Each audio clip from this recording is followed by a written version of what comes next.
At 3:47 in the morning on December 14th, 1944, Private First Class Marcus Dalton crouched in a bomb-shattered cellar on the edge of Germany's Hürtgen forest. His breath crystallized in the frozen air. His fingers numb despite wool gloves wrapped around a weapon that had not been used in warfare for 400 years. 40 yards away, 3 German officers stood near a collapsed stone wall. One spread a map across the broken surface. Another pointed toward American lines, tracing coordinates with a gloved finger. The third scribbled notes in a leather-bound journal. Dalton understood fragments of their conversation. Artillery coordinates, firing sequences, a dawn barrage that would rain steel onto American positions along the ridge. His battalion, his friends, men who would die before breakfast because these 3 officers were about to walk away and make a phone call. The standard response was simple. "Report to Lieutenant Brenneman. Call battalion artillery. Request counter-battery fire." But Dalton knew what happened next. American shells would scream overhead. The Germans would scatter. Their artillery would respond within minutes. And by the time the dust settled, the original targets would be gone, but American positions would be exposed. Counter-battery duels had killed 30 men in his company that week alone. Every muzzle flash was a death sentence. Dalton raised the weapon he had built the night before. A crossbow, not a medieval recreation, not a hunting toy. A genuine killing instrument crafted from Jeep leaf springs, parachute cord, and shattered rifle stock. The draw weight was enormous, nearly 200 pounds, far beyond anything a traditional archer could manage. He had built a lever system to cock it, a hook attached to his belt that let him use his legs instead of his arms.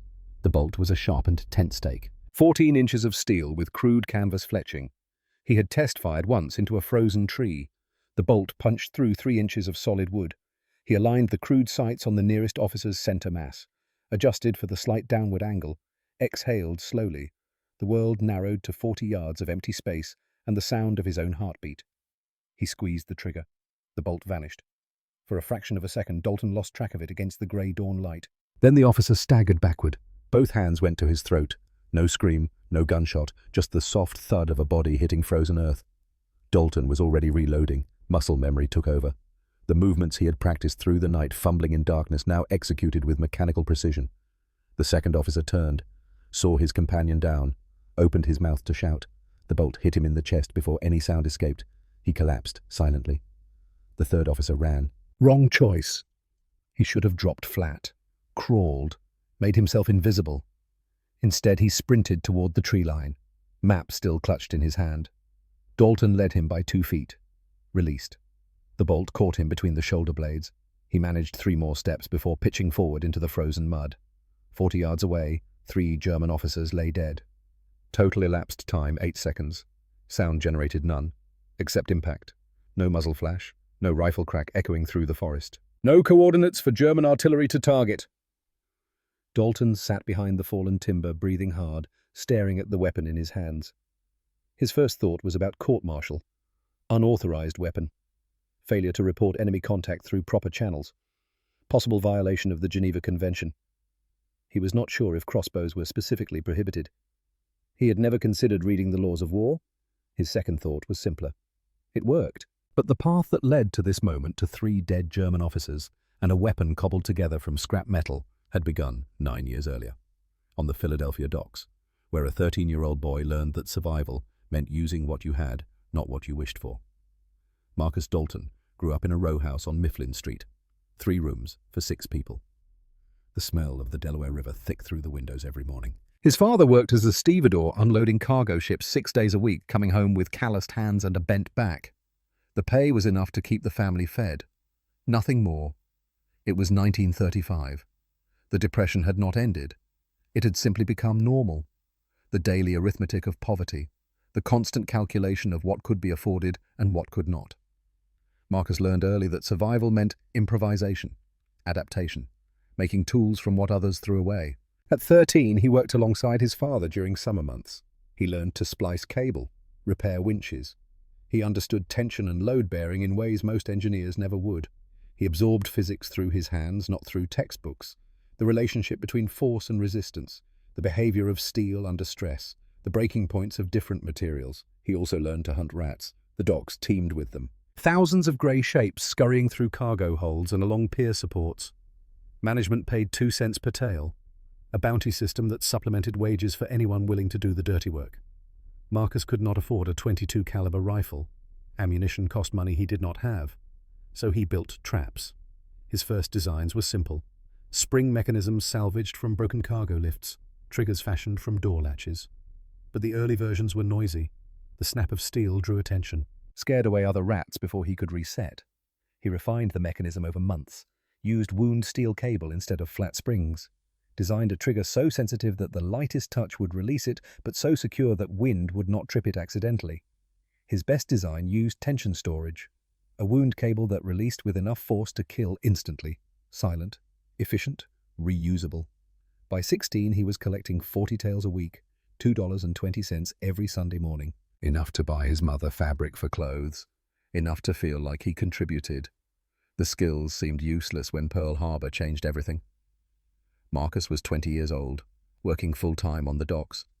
When the news came through, he enlisted in January 1942, motivated by the same patriotism that swept through working-class neighborhoods across America. The Army saw mechanic on his paperwork, assigned him to the 28th Infantry Division anyway. They handed him an M1 Garand and taught him to shoot. He was adequate, not exceptional, just another replacement heading to Europe on a crowded transport ship. By December 1944, the 28th Division had been fighting in the Hurtgen forest for 6 weeks. Marcus was 22 years old, and the forest was hell designed by nature. Dense evergreens blocked sunlight, turned the ground into perpetual twilight. Artillery tree bursts sent shrapnel through the canopy in horizontal sheets, trenches filled with freezing water overnight, men rotted in their foxholes, feet turning black from trench foot, bodies too cold to move, minds too exhausted to think. But the worst part was not the forest itself. The worst part was the sound. Every American weapon made noise. The M1 Garand had a distinctive ping when the clip ejected, audible for hundreds of yards. The Browning automatic rifle stuttered with a heavy rhythm that German ears learned to recognize. The Thompson submachine gun barked sharp and short. Even pistols echoed through the frozen trees. Sound carried in the Hurtgen. German forces used the noise to triangulate positions, calculate coordinates, call in mortars. The response time was devastating. A 5-second burst from a BAR could draw artillery within 3 minutes. By the time American soldiers realized they were targeted, steel was already falling from the sky. Private Leland Baxter learned this on December the 3rd. He had been in country for 2 weeks, still had that replacement nervousness. A German patrol appeared through the trees at dawn, 20 yards away, close enough to see individual faces. Baxter did what he was trained to do. He opened fire with his Garand. 8 rounds in rapid succession. 2 Germans fell. The rest scattered into the underbrush. Baxter was reloading when the mortars came. 8 rounds in 30 seconds. Direct hits on his position. He died with his rifle still in his hands, along with Sergeant Frank Morrison and 5 others who had been in the same sector. Private Thaddeus Quinn went next. December 6th. Different scenario. Same result. German sniper in the canopy, 150 yards out, taking pot shots at anything that moved. Quinn spotted him through binoculars, took careful aim, fired 3 times, hit on the second shot. The sniper fell. Quinn died 4 minutes later when artillery bracketed his position. The muzzle flash had given him away. Lieutenant Elias Brenneman watched both incidents from the company command post. He was 23 years old, commissioned 6 months earlier, already looked 50. The war had aged him in ways that peacetime never would. He understood the mathematics of their situation. Every time his men engaged, they announced their location. The Germans had more artillery, better maps, faster response times. American infantry was being methodically exterminated by its own doctrine. Brenneman brought it up at battalion, walked into Major Gideon Walsh's tent with data scribbled on paper. Casualty rates, response times, correlation between gunfire and artillery strikes. "We're dying because we're loud," he said. "The solution is obvious. Suppress the noise." Walsh looked at him like he had suggested they fight with rocks. "What do you propose, Lieutenant? Harsh language. Suppressed weapons, crossbows, knives, anything quiet. We need first strike capability without sound signature." Walsh leaned back in his chair. "This is a modern army engaged in mechanized warfare. We use rifles. We use artillery. We do not use medieval weaponry because some lieutenant reads too many adventure novels." Dismissed. Brenneman returned to his company. Watched 3 more men die over the next 5 days. Each one announced himself with gunfire. Each one deleted by German artillery within minutes. By December 13th, the company was at 60% strength. Replacements arrived, died, were replaced again. The survivors stopped learning names. There was no point in remembering someone who would be gone by Thursday. Marcus Dalton had watched Baxter die. They had been in the same squad for 3 weeks. long enough to share cigarettes and argue about Philadelphia versus Chicago pizza. When the mortars came, Dalton had been 40 yards away, too far to help, close enough to see Baxter's helmet tumbling through the air. That night, Dalton could not sleep, not from fear. He had made peace with dying weeks ago. The odds were bad. Everyone knew it. Accept it and move forward. But frustration kept him awake. The problem was not German skill or American weakness. It was physics. Sound traveled. Steel made noise. Every engagement was a mathematical guarantee of counter-battery fire. He lay in his foxhole, staring at stars through gaps in the canopy, and thought about the docks, about hunting rats with spring traps, about the fundamental problem of killing something without announcing your presence. Silence was the answer. He had solved this problem before. Around midnight he climbed out of his foxhole. The mud was frozen solid, crunching under his boots. He walked through the wreckage of previous battles until he found what he was looking for. A destroyed jeep, half buried in a crater. The vehicle had taken a direct hit 3 days earlier. Driver vaporized. Nothing left but twisted metal and the smell of burned rubber. But the suspension was intact. Dalton examined the leaf springs in the darkness, running his hands over the curved steel. Each spring was 24 inches long, designed to handle 1,000 pounds of road shock. 2 springs working together could generate enormous force, enough to propel a projectile at lethal velocity. Parachute rigger cord was wound around one axle. Someone had been planning to use it for something, never got the chance. Dalton unwound 12 feet of the cord, tested its strength between his hands. Strong enough, flexible enough. The idea formed fully in his mind within seconds. Not a toy, not a historical curiosity, a genuine weapon built from modern materials under tension. The jeep springs could generate massive force. The cord could serve as a bowstring. He would need a stock, a trigger mechanism, bolts. The technical challenges were significant, but he had solved harder problems on the docks. A traditional crossbow used wood under tension, released through a mechanical trigger. Dalton would need to adapt steel springs, something with far more stored energy, to release smoothly without vibration or noise. The timing had to be perfect. Too much friction and the bolt would tumble. Too little and the release would be uncontrollable. He worked through the night, removed 2 leaf springs from the jeep, each one curved and gleaming in the moonlight, laid them parallel, bound them with wire at the center point.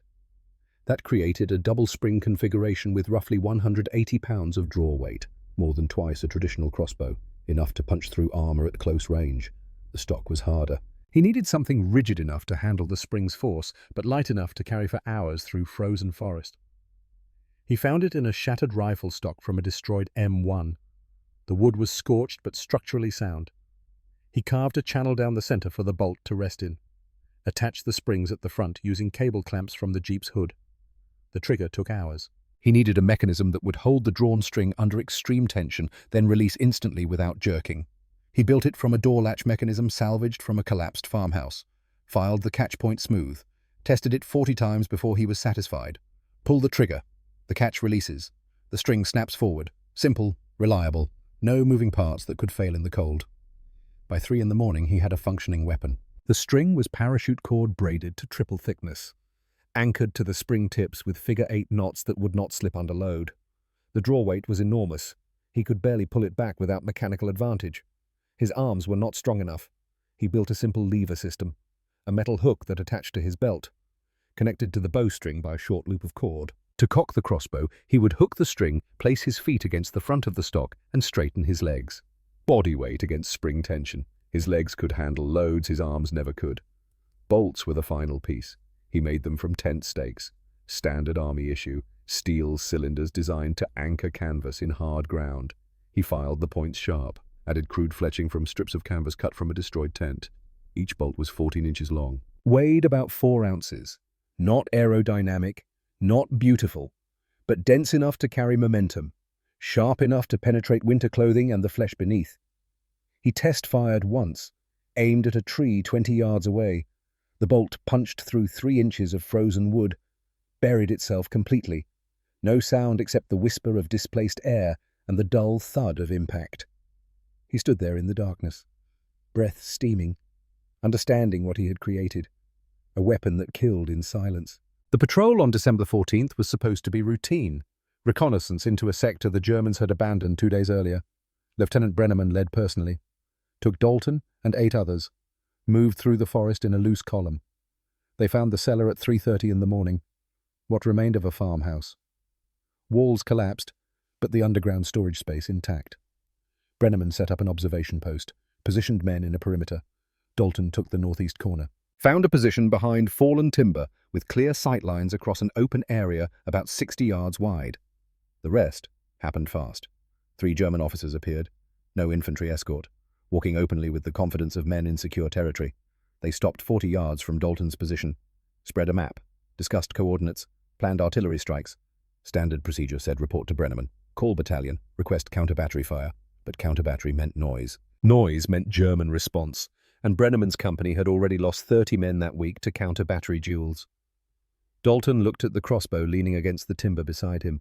He had carried it for 14 hours, had not told anyone about it, was not sure it would work beyond that single test shot. But the officers were 40 yards away. The morning was dead calm. No wind to deflect the bolt. He had perhaps 90 seconds before they would move. No time to report. No time to debate. Just the simple mathematics of range trajectory and silence. 8 seconds later, 3 German officers lay dead. 0 sound generated, 0 counter-battery response, 0 additional American casualties. Lieutenant Brenneman reached Dalton's position at a crouch, saw the bodies through binoculars, examined the crossbow in silence. "You built this?" he asked. "Yes, sir. Last night, from jeep parts. You killed 3 officers without firing a shot?" "Yes, sir." Brenneman should have arrested him, confiscated the weapon, filed a report, let battalion decide whether Dalton had committed a war crime or performed a miracle. Instead, he asked a different question. "Can you make more?" By nightfall on December 14th, Dalton had built 2 additional crossbows. The components were abundant. Destroyed vehicles everywhere, parachute cord in every supply dump, tent stakes issued by the thousands. He refined the design as he worked, smoother triggers, better balanced stocks, more consistent bolt weights. Lieutenant Brenneman authorized it quietly. No paperwork, no official channels, just word to squad leaders. Dalton is building something. Let him work. The first copy went to Private Silas Merrick on the 15th, a logger's son from Oregon who understood tension and spring mechanics. The second went to a farm boy from Iowa who had hunted deer with his grandfather since age 8. But Dalton kept the original, the weapon he had built in darkness while thinking about rats on the Philadelphia docks, the weapon that had already killed 3 German officers without a sound. And he was not finished. December 15th arrived cold and grey. Fog hung thick between the trees. Visibility dropped to 30 yards. The kind of morning where movement meant death because you could not see what was moving toward you. Dalton was positioned in the same sector, different hide, behind a deadfall oak with a clear view across a narrow draw. He had been there since 4 in the morning, waiting, watching, the crossbow loaded and ready across his knees.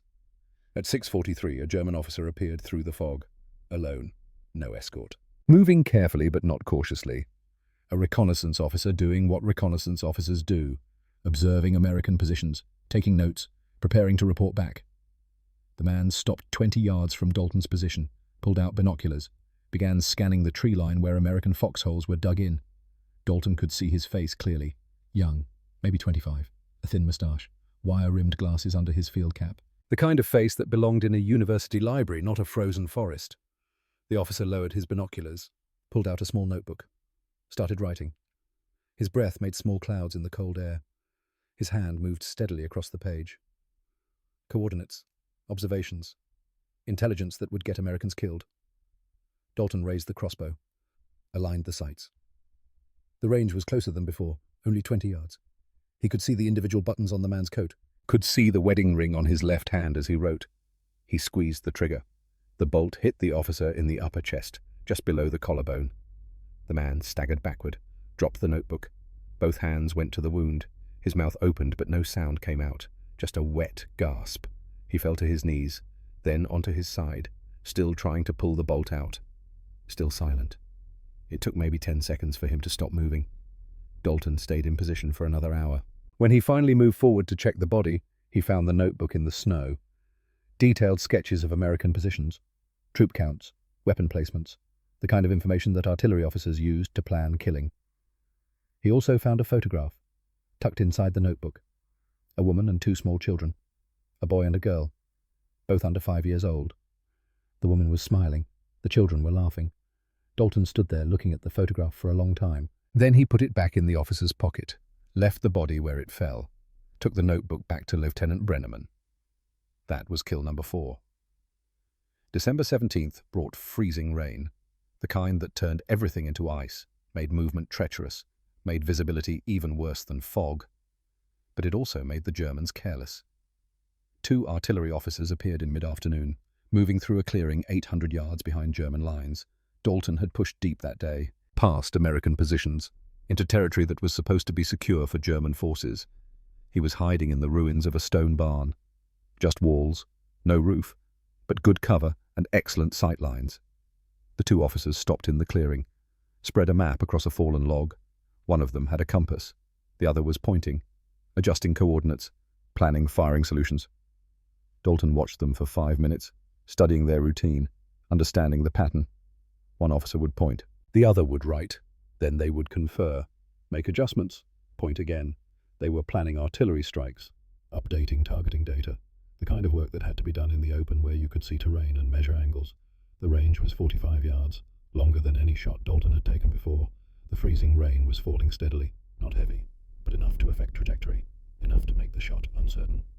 He waited until both officers were standing still. Both focused on the map, neither looking up. First shot.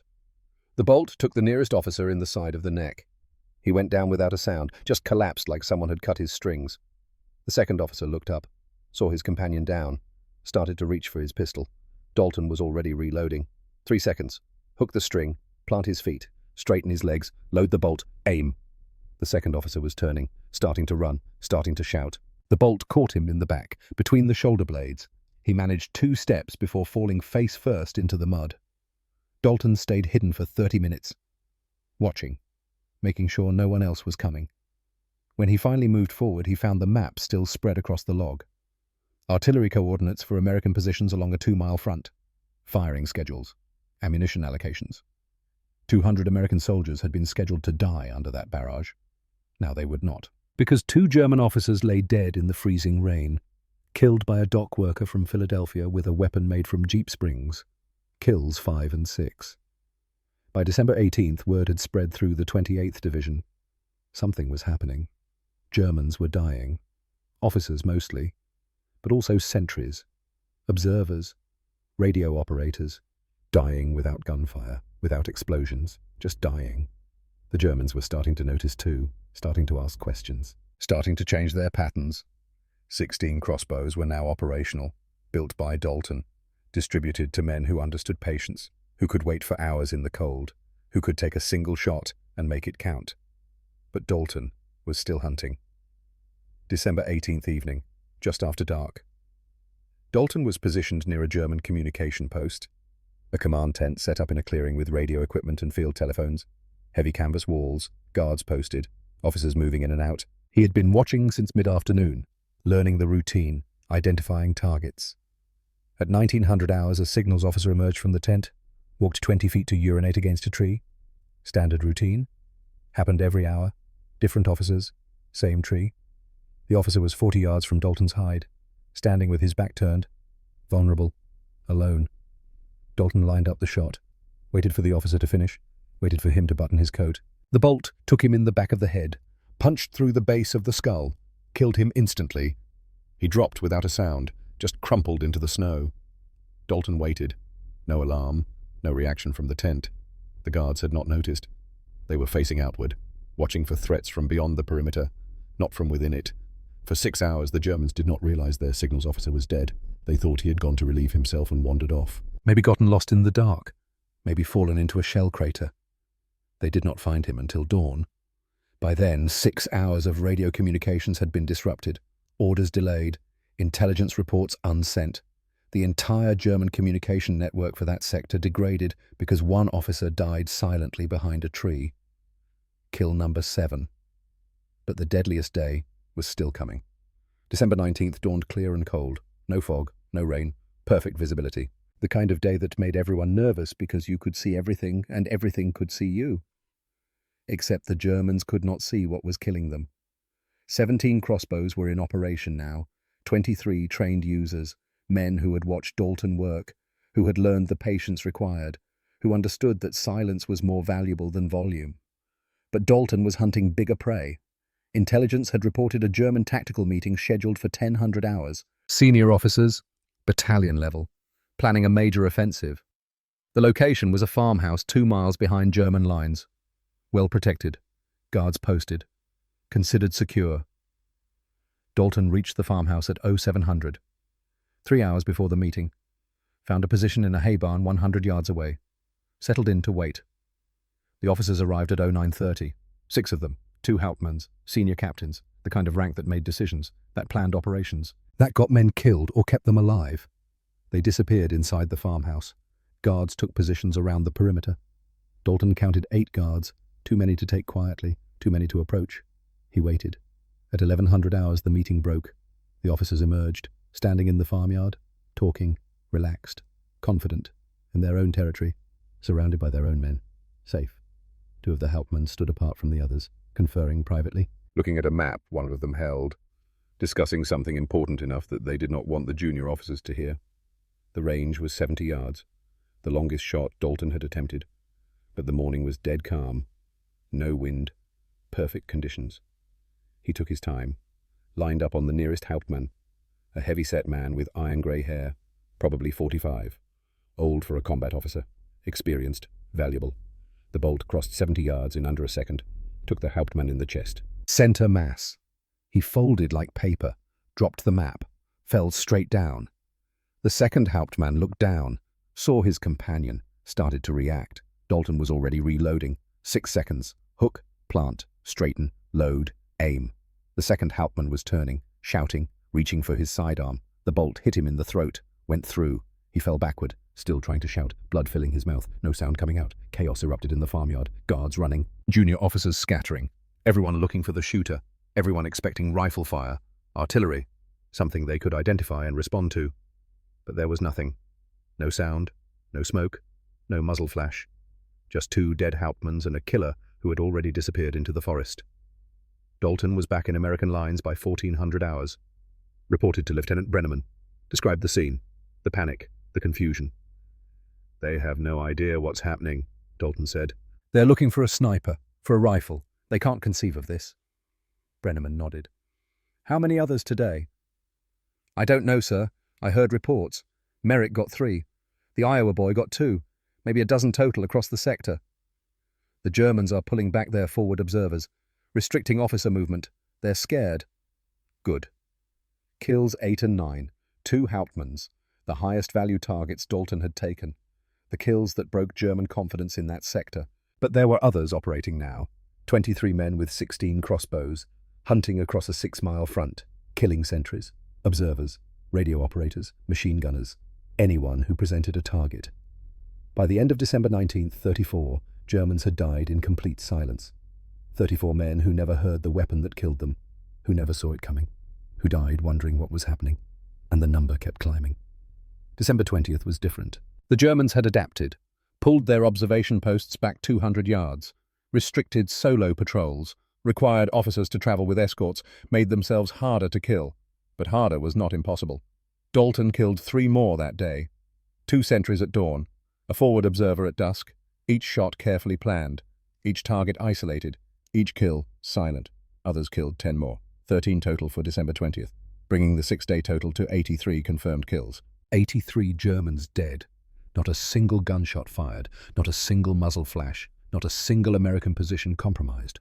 Of those 83, 9 were officers, and all 9 had died at the hands of Marcus Dalton, a 22-year-old private from Philadelphia who had learned to kill silently by hunting rats on the docks. But the impact went beyond numbers. German forces in that sector had effectively stopped operating, stopped sending forward observers, stopped conducting reconnaissance, stopped moving in groups smaller than 10 men, paralyzed by an enemy they could not see, could not hear, could not fight. On December the 22nd, a captured German soldier was interrogated by American intelligence, asked about morale, about readiness, about what the Germans were experiencing. "We don't know what you're using," the soldier said through an interpreter, "but we know you're always there, always watching. We can't hear you. Can't see you until it's too late. It's worse than artillery. Artillery we understand. This is something else." Lieutenant Brenneman included that statement in his after-action report, along with casualty statistics, response time data, the correlation between silent kills and reduced American casualties, The report would be filed, read by Major Walsh, acknowledged, and then buried, because modern armies did not fight with medieval weapons, even when those weapons worked better than anything in the arsenal. But for 6 days in December 1944, in the frozen hell of the Hürtgen forest, a dock worker with a crossbow had killed 9 German officers and helped save roughly 180 American lives. And nobody would remember his name. The numbers told a story that official reports would never acknowledge. November 1944.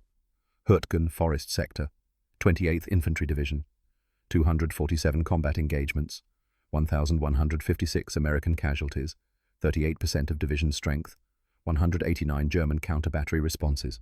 Average time from American gunfire to German artillery impact 3.7 minutes. December 15th through 20th, 1944. Same sector, same division, 312 combat engagements, 730 American casualties, 23% of division strength, 91 German counter-battery responses. Average time from contact to artillery, 7.2 minutes. A 15 percentage point reduction in casualties, more than half the counter-battery fire, double the response time. The mathematics were undeniable. 15% of 3,000 soldiers was 450 casualties avoided. Conservative estimates suggested that roughly 40% of those would have been fatal. 180 men who went home instead of dying in frozen foxholes. 180 families who received letters instead of telegrams.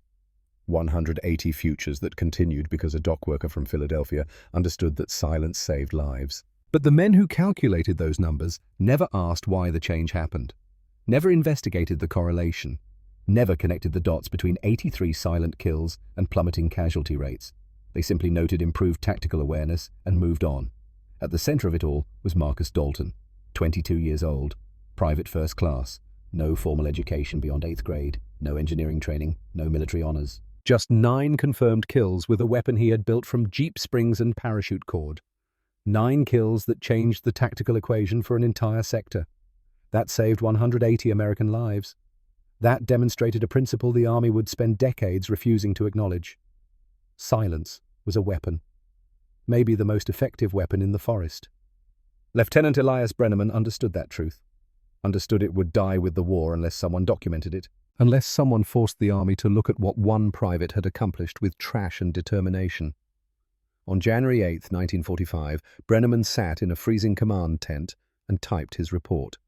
12 pages, single-spaced, his breath visible in the cold air, artillery rumbling in the distance like approaching thunder.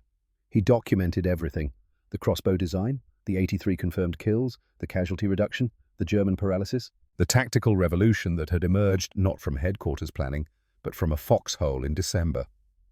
He gave special emphasis to Dalton's 9, to the personal initiative, the technical innovation, the moral courage required to violate doctrine and risk court-martial in order to save lives. His conclusion was direct. Develop standardized silent weapons for infantry use, establish doctrine for noise discipline, train designated marksmen in silent elimination techniques, recognize that modern warfare had not eliminated the need for ancient principles. The report traveled through channels like a message in a bottle, reached division headquarters by January 15th, sat on a desk for 3 weeks while staff officers debated what to do with information that contradicted everything they believed. The response came on February 9th, 2 paragraphs on a single sheet of paper. No signature, no explanation, just bureaucratic dismissal dressed up as acknowledgement. Improvised weapons not authorized for regular issue. Recommend continued use of standard infantry armaments. Crossbow tactic noted for historical record. No further action required. Brenneman showed Dalton the response in a forward position north of the forest. The fighting had moved on. Different terrain. Open farmland instead of dense trees. The crossbow was less effective here. Harder to hide. Fewer opportunities. Dalton read it twice. Handed it back. His face showed nothing. "Doesn't matter, sir. It worked. We're alive." Brenneman wanted to argue. Wanted to rage against the blindness. But Dalton was right. The point had never been recognition. The point had been survival. And they had survived. What neither man knew was that while the Army was filing Brenneman's report under historical trivia, a different government agency was burning through hundreds of thousands of dollars trying to invent exactly what Dalton had already created. The Office of Strategic Services, America's wartime intelligence agency, the organization that would eventually become the CIA, had been developing a military crossbow since late 1943. They called it the Big Joe 5. OSS engineers worked in a facility outside Washington, had unlimited budget, state-of-the-art materials, full machine shop support, access to the best technical minds in the country. Their mission was identical to Dalton's. Silent elimination of sentries and officers behind enemy lines. Missions where gunfire would compromise everything.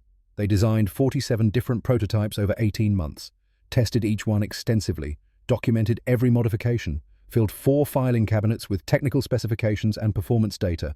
The final product was a masterpiece of engineering. Precision machined components, aircraft-grade aluminum, perfectly balanced, optimized for power and accuracy. Beautiful to look at, perfect on paper. It cost the equivalent of $3 million in current money, required a team of 12 engineers with advanced degrees, took 537 days from concept to final prototype. It was never used in combat, not once, not on a single mission. The weapon was too complex, required too much maintenance, broke down in field conditions, was too heavy for long-range patrols, too expensive to risk in actual operations where it might be lost or captured. The Big Joe 5 fired exactly 0 bolts at enemy soldiers, killed exactly 0 Germans, saved exactly 0 American lives, had exactly 0 impact on the war. Marcus Dalton spent $0, had 0 formal training in engineering or weapons design, used scrap metal from a destroyed Jeep, built his weapon in one night while thinking about hunting rats on the Philadelphia docks. His crossbow killed 9 German officers, enabled 83 total kills, saved approximately 180 American lives, changed German tactical behavior across a 6-mile front. The comparison said everything about how innovation actually happened, not in laboratories with unlimited budgets and approval processes, not through committees and testing protocols, but in frozen foxholes by desperate men with practical skills and the courage to ignore regulations when lives were at stake. By April 1945, the war in Europe was ending. German forces were collapsing on all fronts. The 28th Division was deep into Germany, no longer fighting in forests, no longer facing the conditions that made crossbows effective. Dalton was still carrying his, the original. The weapon built in darkness on December 13th, while his friends slept in their foxholes. But he had not used it in weeks. The war was won. Everyone could see it. Just a matter of time now until the formal surrender. Victory in Europe came on May 8th. Dalton was in Bavaria, attached to occupation forces, still carrying a crossbow that modern armies claimed was obsolete. That had killed 9 enemy officers and helped save 180 American lives. He stayed in Germany through the summer. Occupation duty, guard posts and paperwork. Boring work after the intensity of combat. Nothing like the forest. Nothing like those 6 days in December when every shot mattered, and silence meant the difference between survival and annihilation. In October 1945, the division started rotating home. Dalton was 23 years old, had been in uniform for 3 years and 9 months, had fought through France and Germany and survived when so many others had not.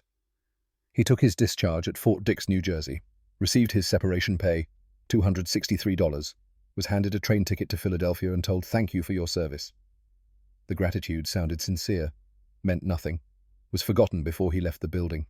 He went back to the docks where he had started, applied for his old job.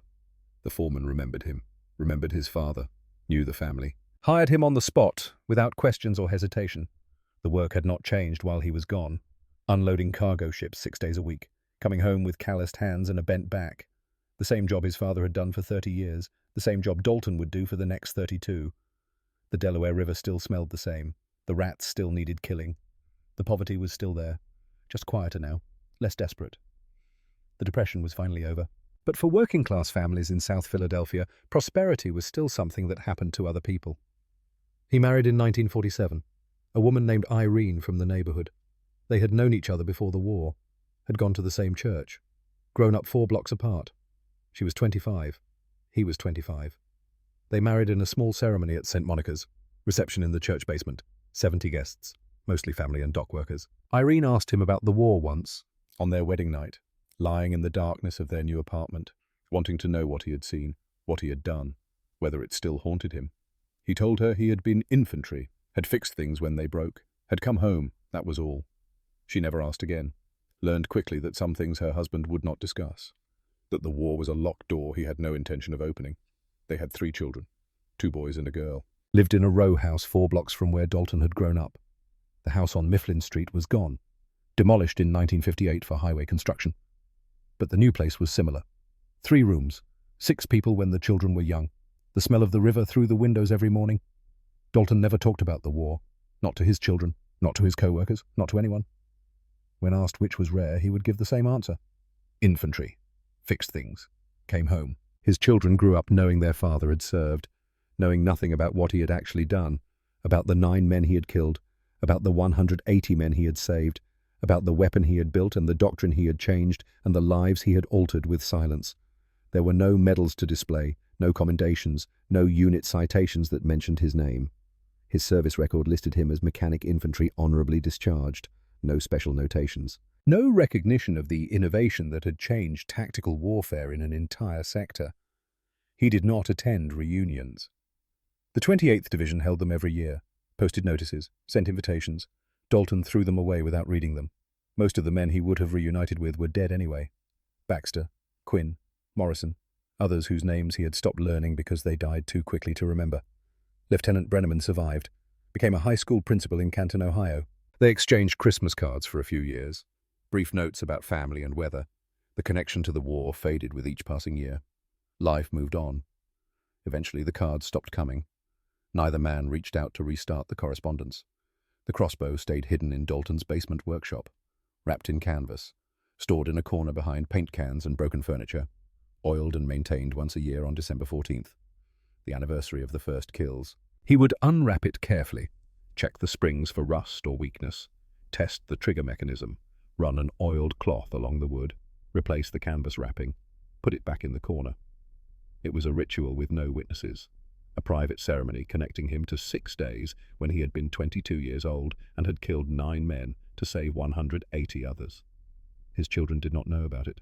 Irene knew something was there but never asked. It was Marcus's private thing, his secret. And in working-class neighborhoods in South Philadelphia, you did not pry into a man's private things.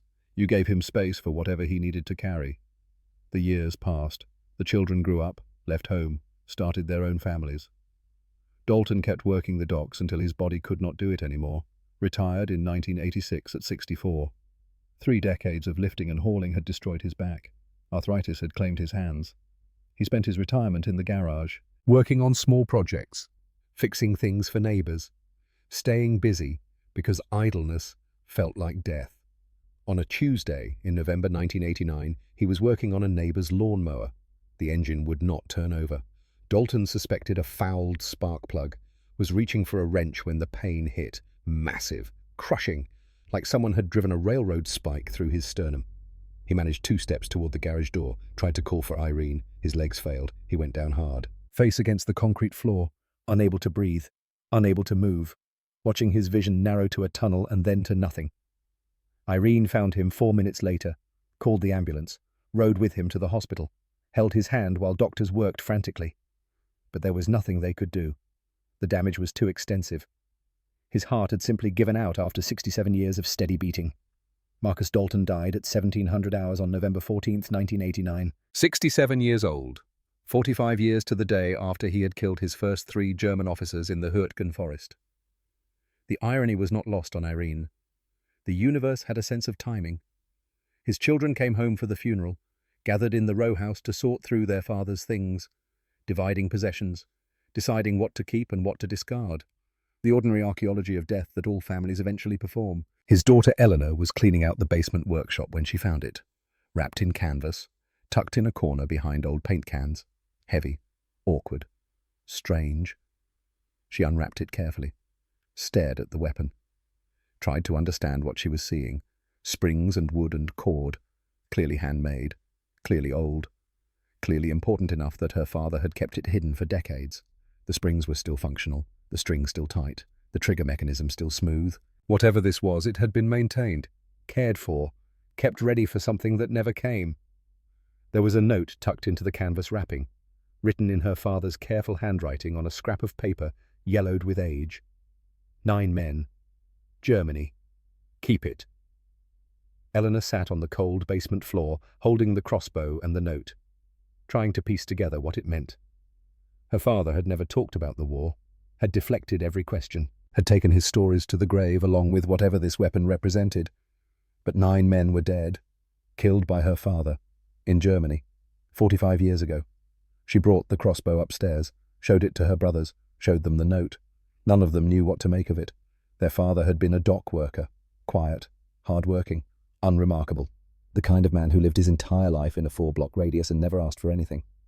This weapon did not fit that image. This weapon suggested something else entirely, something their father had never shared, something important enough to keep hidden for 45 years. The obituary in the Philadelphia Inquirer ran on November the 16th. 5 paragraphs. Standard format for working-class deaths. Name, age, survivors, service. Marcus Dalton, 67, served in the United States Army during World War II, stationed in Europe. Survived by his wife Irene, daughter Eleanor, sons Marcus Jr. and Thomas, 7 grandchildren. No mention of innovation, no reference to lives saved, no recognition that he had changed tactical doctrine without permission or official support. Just one sentence, stating the minimum, acknowledging nothing. The funeral was small. Family, a few neighbors, some old men from the docks who remembered working with him. They buried him in a Catholic cemetery in South Philadelphia. Simple headstone, name and dates, no military honors, no medals, no acknowledgement of service beyond the years. Eleanor kept the crossbow, did not know what else to do with it, wrapped it back in canvas, put it in her own basement, tried to forget about it but could not. The note haunted her. 9 men. Germany. Keep it. What had her father done, and why had he never told anyone? In 1991, curiosity overwhelmed her caution. She started making phone calls, contacted military historians, sent photographs of the weapon, asked if anyone knew what it was or why her father would have kept it for 45 years. A collector in Virginia recognized it immediately, called her back within hours, offered to buy it. When she refused, he offered something better. Research, investigation, answers. He connected her with Dr. Raymond Foster, a military historian at the Army War College in Carlisle, Pennsylvania. Foster had been researching unconventional weapons in World War II for a decade, had heard rumors about crossbows in the Hurtgen forest, had never found documentation. Eleanor sent him the crossbow, sent him her father's name, his unit, his dates of service, everything she knew, which was almost nothing. Foster spent 6 months in archives, National Archives in College Park, Army records at Carlisle, unit rosters, after-action reports, casualty statistics, intelligence summaries, digging through filing cabinets that no one had touched in decades. In April 1992, he found it. A 12-page report filed in January 1945 by Lieutenant Elias Brenneman, 28th Infantry Division, buried in a box labeled Field Innovations, No Action Taken. The report described everything: the 83 confirmed kills, the 16 crossbows, the impact on German morale and operations, the casualty reduction that analysts had never explained, and it specifically named Marcus Dalton, Private First Class, as the originator of the tactic, the builder of the first weapon, the man responsible for 9 confirmed officer kills. Foster cross-referenced the dates: December 14th through 20th, 1944, the exact period when casualty rates for the 28th Division dropped from 38% to 23%. A statistical anomaly that had puzzled analysts for years.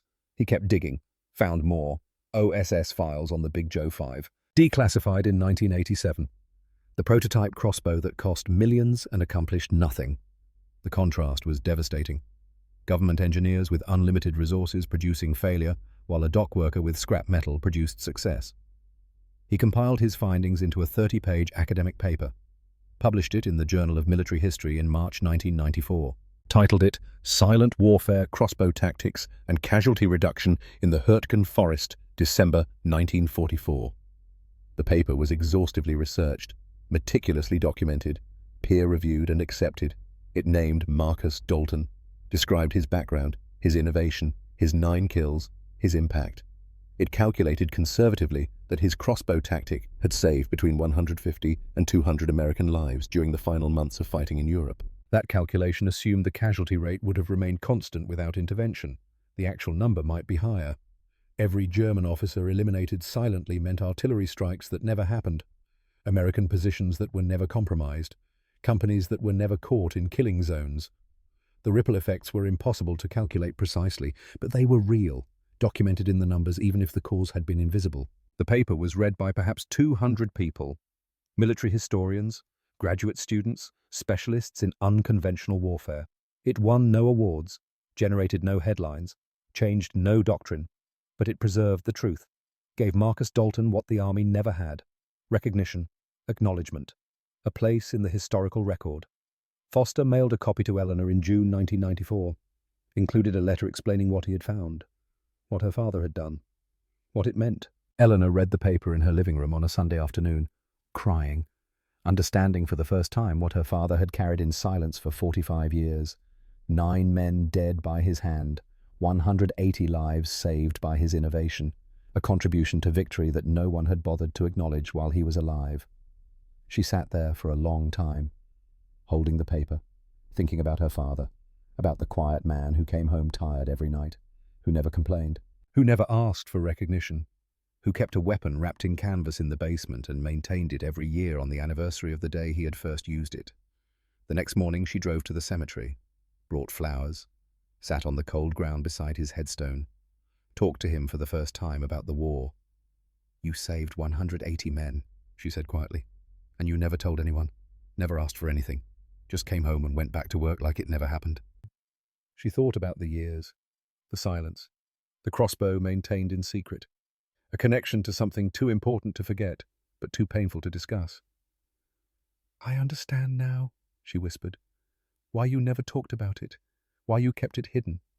Because the men you killed had families too, had wives and children, and you carried that, carried all of it, for 45 years, alone." The wind moved through the cemetery, cold, final.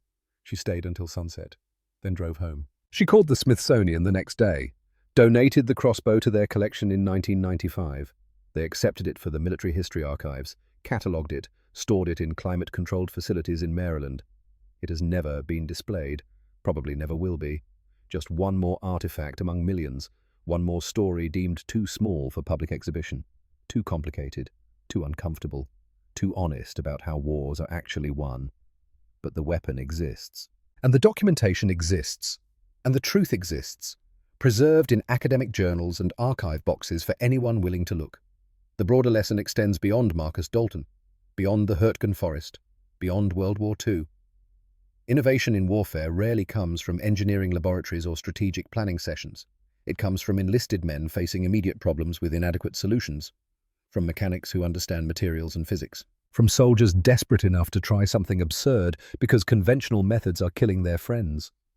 That is how real tactical change happens, not through committees or approval processes, not through years of testing and evaluation, but through individuals who see a problem clearly, understand the available tools, and act without permission, because waiting for permission means watching people die. The risk is court-martial, dishonorable discharge, prison, execution for violating the laws of war. The reward is measured in lives saved, in statistics that official reports attribute to improved morale or better weather, in weapons wrapped in canvas and hidden in basement workshops because the men who built them understand that killing is never something to celebrate even when it saves lives. Marcus Dalton never sought recognition, never wrote about his innovation, never claimed credit, never demanded the army acknowledge what he had done. He went back to the docks, raised his family, lived the same working-class life he had known before the war, carried his secrets in silence until his heart gave out on the 45th anniversary of the day he first used them. The only evidence of his contribution was a 15% reduction in casualties that analysts could not explain, and a weapon that his daughter found 45 years later wrapped in canvas with a note that said, "9 men, Germany, keep it."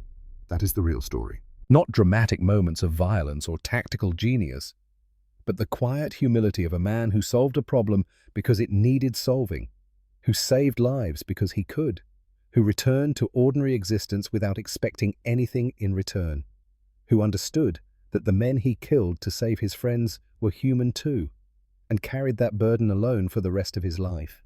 The crossbow was just a tool. The innovation was just physics. The courage was in risking everything to do what regulations said was impossible, and then living with the consequences in silence for 45 years, because some truths are too heavy to share. Marcus Dalton saved 180 men in 6 days in December 1944, then spent the next 45 years unloading cargo ships on the Philadelphia docks, and died on the anniversary of his first kills, known to no one, honored by no one, remembered by no one except his family, who never knew what he had done until after he was gone. That is what heroism actually looks like when you strip away the medals and monuments and official recognition. Just a man, a weapon, 9 silent deaths, 180 lives saved, and 45 years of silence that ended only when his daughter opened a canvas wrapping and found a note that changed everything.